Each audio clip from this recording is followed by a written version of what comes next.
News Kannada ವಾಹಿನಿಗೆ ಸ್ವಾಗತ. ಹುಕ್ಕೇರಿ ವಿದ್ಯುತ್ ಸಹಕಾರಿ ಸಂಘದ ಚುನಾವಣೆಯಲ್ಲಿ ಎರಡು ಬಣದ ಮಧ್ಯೆ ಹಣಾಹಣಿ ಆಗಿ ಕೊನೆಗೆ ಎಬಿ ಕತ್ತಿ ಭದ್ರಕೋಟೆ ಮಾತ್ರ ತನ್ನ ಹಿಡಿತದಲ್ಲಿ ಇಟ್ಟುಕೊಂಡು ಇಲ್ಲಿ ನಮ್ಮದೇ ರಾಜ್ಯ ನಡೆಯುತ್ತೆ ಅಂತ 15 ಅಭ್ಯರ್ಥಿಗಳನ್ನ ಗೆಲ್ಲಿಸುವುದರ ಮೂಲಕ ವಿರೋಧಿಗಳಿಗೆ ಎಬಿ ಕತ್ತಿ ಖಡಕ್ ಸಂದೇಶ ರವಾನೆ ಮಾಡಿದ್ದು ಸುಳ್ಳಲ್ಲ. ಇನ್ನು ಈ ಒಂದು ಗೆಲುವಿನ ಹಿನ್ನೆಲೆ ಇವತ್ತು ಭರ್ಜರಿ ಗೆಲುವು ಸಾಧಿಸಿದ ವಿದ್ಯುತ್ ಸಂಘದ ನಿರ್ದೇಶಕ ಮಹಾವೀರ್ ನೀಲಜಗಿ ಅವರಿಗೆ ಸತ್ಕಾರ ನೆರವೇರಿಸುವುದಕ್ಕೆ ಅಂತೂ ಜನ ಸಾಗರವೇ ಹರಿದು ಬರ್ತಾಯಿದ್ದು. ಸ್ವಾಭಿಮಾನಿ ಗೆಲುವಿನ ಬಗ್ಗೆ ನಿರ್ದೇಶಕ ಮಹಾವೀರ್ ನೀಲಜಗಿ ಮಾಧ್ಯಮಗಳ ಮುಂದೆ ಏನೆಲ್ಲ ಮಾತನಾಡಿದ್ದಾರೆ ಅನ್ನೋದನ್ನ ತೋರಿಸ್ತೀವಿ ನೋಡಿ. ಸರ್, ಭರ್ಜರಿಯಾದ ಗೆಲುವನ್ನು ಸಾಧಿಸಿದಿರಿ. 15 ಏನ್ ಹೇಳಬಹುದು ಸರ್?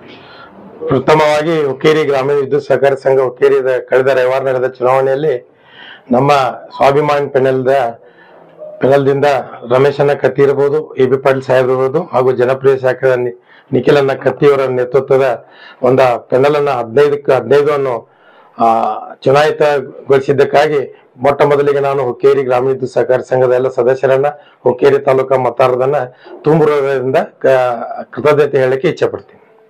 ಸರ್, ಎಷ್ಟೋ ಗಲಾಟೆ ಆದವು ಸರ್. ಅದರ ಮಧ್ಯದಲ್ಲಿ ಹುಕ್ಕೇರಿ ಜನ, ಸ್ವಾಭಿಮಾನಿ ಜನ ನಿಮ್ ಕೈ ಬಿಡ್ಲಿಲ್ಲ ಸರ್. ಅವ್ರಿಗೆ ಏನ್ ಹೇಳಕ್ಕೆ? ಮೊದಲಿಗಾಗಿ ಈಗ ಆ ದಿನ ಒಂದ್ ಸ್ವಲ್ಪ ವ್ಯವಸ್ಥಿತವಾಗಿ ಮತದಾನ ನಡೆದರೂ ಸಹ ಒಂದು ಪ್ರಬುದ್ಧವಾದ ಮತದಾರರು ಒಂದು ವ್ಯವಸ್ಥಿತವಾಗಿ ಪೂರಾ ತಾಲೂಕಿನಾದ್ಯಂತ ಎಲ್ಲ 120 ಬೂತ್ಗಳಲ್ಲಿ ಒಂದು ವ್ಯವಸ್ಥಿತವಾದ ನಮ್ಮ ಪೆನಲ್ಗೆ ಮತ ಏನು ತಮಗೆ ಯಾವ ಪೆನಲ್ ನಂಬರು ತಾವು ಏನೋ ನಾವು ಮಾಡಲ್ದೇನೆ ಅವರು ವಿಶೇಷವಾಗಿ ನಮ್ಮ ಪೆನಲ್ನ ಗುರುತಾ ಹಿಡಿದು ನಮ್ಮನ್ನು ಆಯ್ಕೆ ಮಾಡಿದ್ದಾರೆ. ಅದು ಹುಕ್ಕೇರಿ ಗ್ರಾಮೀಣ ವಿದ್ಯುತ್ ಸಹಕಾರಿ ಸಂಘದ ಸದಸ್ಯರಿದ್ದಾರೆ, ಅವರ ಪ್ರಬುದ್ಧತೆಯನ್ನ ಎತ್ತಿ ತೋರಿಸುತ್ತದೆ. ಸರ್, ಎಷ್ಟೋ ಆಶೆ ಆಮಿಷಗಳನ್ನ ಹೂಡಿದ್ರಿ ಸರ್, ಎಷ್ಟೋ ರಣತಂತ್ರ ಹೇರಿದ್ರಿ ಸರ್, ಎಷ್ಟೋ ಜನ ನಿಮ್ಮ ವಿರುದ್ಧ 6 ಜನ ಪ್ರಚಾರಕ್ಕೆ ಬಂದ್ರಿ ಸರ್. ಅಂದ್ರೂ ಗೆಲುವು ಸಾಧಿಸಿದೆ. ಇದ್ರ ವಿಶೇಷ ಏನ್ ಸರ್? ವಿಶೇಷವಾಗಿ ಏನು ಹುಕ್ಕೇರಿ ತಾಲೂಕಿನ ಈ ಗ್ರಾಮೀಣ ವಿದ್ಯುತ್ ಸಹಕಾರಿ ಸಂಘವನ್ನ ಸುಮಾರು ಗೌಡ ಪಾಟೀಲ್ ರವರು 1970ರಲ್ಲಿ ಈ ಸಂಸ್ಥೆನ ಸ್ಥಾಪಿಸಿದ್ರು. ಅದನ್ನ ಸುಮಾರು 20 ವರ್ಷಗಳ ಕಾಲ ಅವರು ಇರ್ಬೋದು, ಬಸಗೌಡ ಕಾಕ ಇರ್ಬೋದು, ವಿಶ್ವನಾಥ್ ಕತ್ತಿ ಅವರು ಮುನ್ನಡೆಸ್ಕೊಂಡು ಬಂದಿದ್ರು. ಅದನ್ನೇ ನಮ್ಮ ಮಾಜಿ ಮಂತ್ರಿಗಳಾದ ದಿವಂಗತ ಉಮೇಶಣ್ಣ ಕತ್ತಿ ಅವರು ಯಶಸ್ವಿಯಾಗಿ 30 ವರ್ಷಗಳ ಕಾಲ ಈ ಸಂಸ್ಥೆಯನ್ನ ತಾಲೂಕಿನಾದ್ಯಂತ ವಿದ್ಯುತ್ ವಿತರಣೆ ಇರಬಹುದು, ಟ್ರಾನ್ಸ್ಫಾರ್ಮರ್ಗಳಿರ್ಬೋದು, ಯಾವುದೇ ರೈತರಿಗಿರ್ಬೋದು ಮನೆಗಳಿಗೆ ತೊಂದರೆ ಆಗದಂತೆ ಈ ಒಂದು ಸಂಸ್ಥೆಯನ್ನ ಮುನ್ನಡೆಸಿಕೊಂಡು ಬಂದಿದ್ರು. ಅದನ್ನೇ ಸನ್ಮಾನ್ಯ ರಮೇಶಣ್ಣ ಕತ್ತಿ ಅವರು ಹಾಗೂ ಎ.ಬಿ. ಪಾಟೀಲ್ ಸಾಹೇಬರು ಮುಂದುವರಿಸಿಕೊಂಡು ಹೋಗ್ತಾರೆ ಅನ್ನೋ ಒಂದು ಅಭಿಪ್ರಾಯದಿಂದ ಮತದಾರರು ನಮ್ಮನ್ನ ಬೆಂಬಲಿಸಿದ್ದಾರೆ. ಸರ್, ಅಧ್ಯಕ್ಷ ಸ್ಥಾನಕ್ಕೆ ನಿಮ್ಮ ಹೆಸರು ಕೇಳಿ ಬರಾಕತ್ತದ ಸರ್. ಇದಕ್ಕ ಈಗಾಗಲೇ ನಾವು 15 ಚುನಾಯಿತ ಆದವರಿಗೆಲ್ಲ ಸ್ವಲ್ಪ ಆಸೆ ಇರ್ತದೆ. ಅದನ್ನ ನಮ್ಮ ಏನು ಎ.ಬಿ. ಪಾಟೀಲ್ ಸಾಹೇಬರು ಮತ್ತು ರಮೇಶ್ ಕತ್ತಿ ಅವರು, ಸನ್ಮಾನ್ಯ ನಿಖಿಲಣ್ಣ ಕತ್ತಿ ಅವರು ನಿರ್ಣಯ ಮಾಡ್ತಾರೆ. ನಿಮಗೆ ವೋಟ್ ಹಾಕಿದ ಎಲ್ಲ ಮತದಾರರಿಗೆ ಏನೇ ಹಾಕಿ ತುಂಬು ಹೃದಯದ ಕೃತಜ್ಞತೆಯನ್ನು ಹೇಳಕ್ಕೆ ಇಚ್ಛೆ ಪಡ್ತೀನಿ. ಬರುವ ದಿನಮಾನಗಳಲ್ಲಿ ಅವ್ರೇನು ನಮ್ಮ ಪೆನಲ್ ಮೇಲೆ ಅಥವಾ ನನ್ನ ಮೇಲೆ, ನನ್ನ ಕುಟುಂಬದ ಮೇಲೆ ಏನು ವಿಶ್ವಾಸ ಇಟ್ಟು ನನಗೆ ಮತ ಚಲಾಯಿಸಿದ್ದಾರೆ,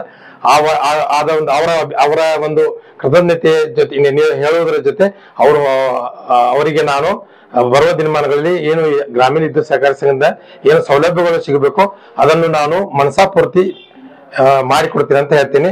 ಅದೇ ರೀತಿಯಾಗಿ ಈಗಾಗಲೇ ನಾನು ವೈಯಕ್ತಿಕವಾಗಿ ಹೇಳುವುದಾದ್ರೆ, ನಾನು ಪ್ರಥಮತವಾಗಿ ನನ್ನ ಮೂಲ ಉದ್ಯೋಗ ಇಲೆಕ್ಟ್ರಿಕಲ್ ಲೈಸೆನ್ಸ್ಡ್ ಎಲೆಕ್ಟ್ರಿಕಲ್ ಕಾಂಟ್ರಾಕ್ಟರ್ ರೀ. ನಮ್ಮ ತಂದೆಯವರು ವಿದ್ಯುತ್ ಗುತ್ತಿಗೆದಾರ, ಇದೇ ವಿದ್ಯುತ್ ಗುತ್ತಿಗೆಯಲ್ಲಿ ಸುಮಾರು 30 ವರ್ಷಗಳ ಕಾಲ ರೈತರ ಸೇವೆ ಮಾಡಿ ವಿದ್ಯುತ್ ಗುತ್ತಿಗೆದಾರಾಗಿದ್ದಾರೆ. ಹಾಗೂ ಈಗಾಗಲೇ ನಾನು ಸಹಕಾರ ಕ್ಷೇತ್ರದಲ್ಲಿ ಹಾಗೂ ಶಿಕ್ಷಣ ಕ್ಷೇತ್ರದಲ್ಲಿ ಯಶಸ್ವಿ ಸಂಸ್ಥೆಗಳನ್ನು ನಡೆಸ್ಕೊಂಡು ಬಂದಿದ್ದೇನೆ.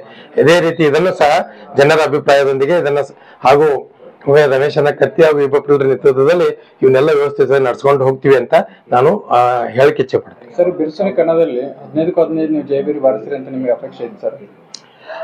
ನಮಗೆ 100% ಕಾನ್ಫಿಡೆನ್ಸ್ ಇತ್ತು. ಮತದಾರ ಮೇಲೆ ನಮಗೆ ವಿಶ್ವಾಸ ಇತ್ತು, ನಮ್ಮ ಪ್ಯಾನಲ್ ಗೆಲ್ಲಿಸ್ತಾರ ಅಂತ ನಮ್ಗೆ ವಿಶ್ವಾಸ ಇತ್ತು. ಸರ್, ಅವ್ರಿಗೆ ಹೀನಾಯವಾಗಿ ಸೋಲಿಗೆ ಕಾರಣ ಏನಾಗಿರ್ಬೋದು? ಹೌದು, ಅದು ನಾವು ಆ ವಿಷಯವಾಗಿ ಅವ್ರನ್ನೇ ಕೇಳ್ಬೇಕು, ನಮ್ಗೇನು ಅಷ್ಟೊಂದು ವಿಷಯ ಸಿಗುತ್ತೆ. Thank you sir. ಓಕೆ, ನಮಸ್ಕಾರ, ಧನ್ಯವಾದಗಳು.